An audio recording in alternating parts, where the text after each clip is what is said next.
Alright. So, hi everyone.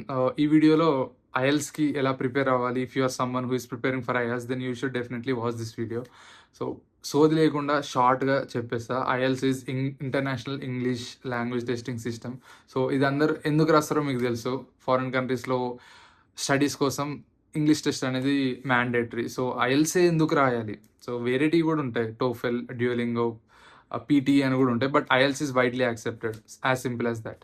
So next ఐఎల్టీఎస్‌లో ఎన్ని sections ఉంటాయి? ఐఎల్టీఎస్‌లో టోటల్‌గా 4 సెక్షన్స్ ఉంటాయి. Reading, writing, listening and speaking.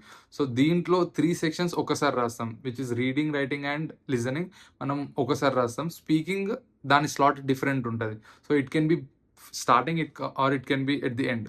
So నాకు స్టార్టింగ్ ఉండే. నేను ఫస్ట్ స్పీకింగ్ ఇచ్చా. దాని తర్వాత రిమైనింగ్ 3 సెక్షన్స్ రాసిన.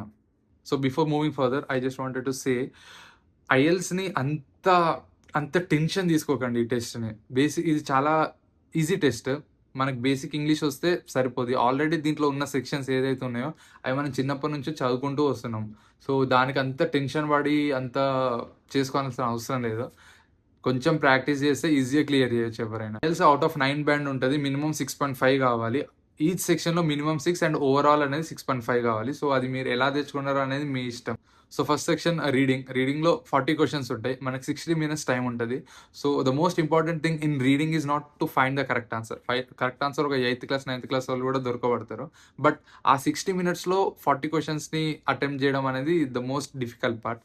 సో టైమ్ మేనేజ్మెంట్ చాలా ఇంపార్టెంట్. సో రీడింగ్‌లో చాలా టైప్స్ ఆఫ్ క్వెషన్స్ ఉంటాయి. For example fill in the blanks, choose the correct answers, choose the multiple correct answers. అప్పుడప్పుడు ఒక క్వెషన్ ఇచ్చి ఈ క్వెషన్ ఏ పారాగ్రాఫ్‌ని రిప్రజెంట్ చేస్తదని అడుగుతాడు. సో అప్పుడు మనం అన్ని పారాగ్రాఫ్ 1 బై 1 చదువుకుంటూ రావాలా? లేకపోతే ఎట్లా అంటే దీనికి పెద్ద స్ట్రాటజీ అంటూ ఏం లేదు. నేను స్ట్రాటజీ అని 100 వీడియోలు చూసినా ప్రతి ఒక్కడు సేమ్ చెప్తాడు. సో జస్ట్ యూట్యూబ్‌లోకెళ్ళి ఏదో ఒకటి చాలా హై వ్యూస్ వచ్చిన వీడియో చూడు. అన్నిట్లో అదే చెప్తారు. సో అది ఫాలో అయిపోండి అంతే. సో నేనెక్కడ ప్రాక్టీస్ చేసినో ఇక్కడ లింక్ పెడతాను. మోస్ట్‌లీ అందరూ దీని నుండే ప్రాక్టీస్ చేస్తారు. మీకేమన్నా ఆఫిషియల్లీ ఇంకేమైనా తెలిస్తే దాని నుండన్నా ప్రాక్టీస్ చేయొచ్చు. ఇది యాక్చువల్‌గా ప్రీవియస్ ఇయర్ పేపర్స్ లాగా. సో లెజిటే ఉంటాయి. సో దీంట్లో ప్రాక్టీస్ చేసేయొచ్చు. So next section writing. Writing కూడా 1 అవర్. 1 అవర్‌లో మనం 2 సెక్షన్స్ ఉంటాయి దీంట్లో. One is short essay, one is long essay.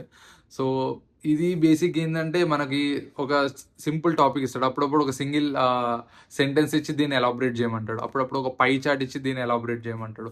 అప్పుడప్పుడు మ్యాప్ ఇస్తాడు. ఒక ఏరియా మ్యాప్ ఇచ్చి దాన్ని ఎలాబరేట్ చేయమంటాడు. సో బారోగ్రాఫ్ ఇచ్చి ఎలాబరేట్ చేయమంటాడు. సో ఇలా చాలా ఉంటాయి. సో బేసిక్ ఏందంటే నేనెట్లా చేసినా అంటే ఫస్ట్ నేను ఒక ఆన్సర్ రాసుకున్నా. దాన్ని చాట్‌జీపీటీకి ఇచ్చి so if I wanted to get 7 band in writing. So what are the changes that I should make? ఇట్లా అడిగితే అదొక ఆన్సర్ ఇచ్చింది. సో నా ఆన్సర్ దానికి జమీన్ ఆస్మాన్ ఫరక్ ఉంది. సో దాంట్లో grammar, sentence formation, connecting words and phrases ఇవి చాలా ఇంపార్టెంట్. సో ఇవి గుర్తుపెట్టుకోవాలి మనం. కొన్ని గుర్తుపెట్టుకుంటే మనము మల్టిపుల్ సిట్యుయేషన్స్‌లో అది యూజ్ చేయొచ్చు. సో అట్లాంటి అప్పుడు మనకి హెల్ప్ అయిద్ది. సో కొన్ని గుర్తుపెట్టుకునేటివి ఉంటాయి. ఇవన్నీ ట్రిక్స్ ఇంగా.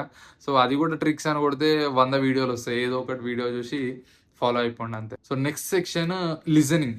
సో ఇది యాక్చువల్‌గా 30 మినిట్సే ఉంటది. బట్ మనకు 40 క్వెషన్స్ ఉంటాయి. సో దీంట్లో మనము అటెంటివ్‌గా ఉండాలి, అలర్ట్‌గా ఉండాలి. సో మనకి ఆడియో ప్యారలెల్‌గా రన్ అవుతూనే ఉంటది. మనం ప్యారలెల్‌గా అది వింటూనే ఆన్సర్ చేయాలి. సో 30 మినిట్స్‌లో 40 క్వెషన్స్ అనేది కొంచెం అప్పుడప్పుడు కష్టమైద్ది. But that's how it is. So మనము ప్రాక్టీస్ చేయాలి. దీనికి I would say reading, writing కన్నా లిజనింగ్‌కే చాలా ప్రాక్టీస్ చేయాలి. సో ఒక్కసారి మనకి ఆ గ్రిప్ వస్తే this can be the highest scoring section. So లిజనింగ్‌లో కూడా కొన్ని ఎగ్జాంపుల్స్ ఉంటాయి. Such as conversation between 2 people, conversation among a group, లేకపోతే ఒక ప్రొఫెసర్ ఒక టాపిక్ గురించి ఎక్స్‌ప్లెయిన్ చేయడం ఉంటాయి. సో ఇట్లా టైప్స్ ఉంటాయి. సో మళ్ళీ మీరు ప్రాక్టీస్ చేయాలి. ఇది ప్రాక్టీస్ చేస్తేనే వస్తది. అంటే చాలా ప్రాక్టీస్ చేయాలి లిజనింగ్. అప్పుడే మనం కొంచెం గట్టిగా స్కోర్ చేయొచ్చు. So now reading, listening and writing అయిపోయింది. ఇప్పుడు స్పీకింగ్.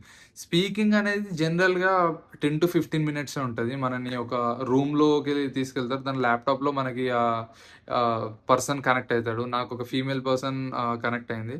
సో వాళ్ళు ఏం అడుగుతారో మనం ఎక్స్‌పెక్ట్ చేయలేము. మీరు యూట్యూబ్‌లో చాలా మాక్ ఇంటర్వ్యూస్ లాగా, మాక్ స్పీకింగ్ టెస్ట్స్ ఉంటాయి. ఇంటర్వ్యూస్ కాదు. My bad. So, mock speaking tests ఉంటాయి. అవి జూసి మీరు గూడా అంతే ప్రిపేర్ అవ్వండి. The best thing that you can do is ఇప్పుడు యూట్యూబ్ వీడియోలో వాడు క్వెషన్ అడిగినంక పాజ్ జేయండి. పాజ్ జేసి మీరు ఆన్సర్ జెప్పండి. దెన్ ఆ పర్సన్, ఆ స్టూడెంట్ ఎలా ఆన్సర్ జెప్తున్నాడో జూడండి. You can see the difference. So, అట్లా జేయొచ్చు. ఇంకా చాట్‌జీపీటీలో వాయిస్ అసిస్టెంట్ ఉంటది. So, daily I think 45 minutes free ఉంటది. సో, అది వాడుకోవచ్చు. ఇంకేమైనా ఏఐ టూల్స్ తెలిస్తే అది వాడుకోవచ్చు. సో, నేను చాట్‌జీపీటీ చాలా వాడినా నా ప్రిపరేషన్‌లో. మొత్తం రఫ్ అండ్ టఫ్ వాడిన. సో, అది. స్పీకింగ్ గూడా ఈజీయే. మనం కొంచెం కాన్ఫిడెంట్‌గా ఉండాలి. కాన్ఫిడెంట్‌గా ఉండి ఆ పర్సన్‌కి మంచిగా ఆన్సర్స్ జేస్తే speaking can also be A high scoring section. So, ఇంతే రీడింగ్, లిజనింగ్, రైటింగ్, స్పీకింగ్ అయిపోయింది. ఇంతే ఉంటాయి. దీన్ని పెద్ద కాంప్లికేట్ జేసుకొని అది, ఇది, ఆ బుక్, ఈ బుక్ ఏం అవసరం లేదు. అన్నీ ఆన్‌లైన్‌లోనే ఉంటాయి. అన్నీ మీరు ఆన్‌లైన్‌లోనే ప్రాక్టీస్ జేసుకోవచ్చు. సో, జనరల్‌గా దీనికి 2 వీక్స్ పడతది టైము ప్రిపేర్ అవ్వడానికి.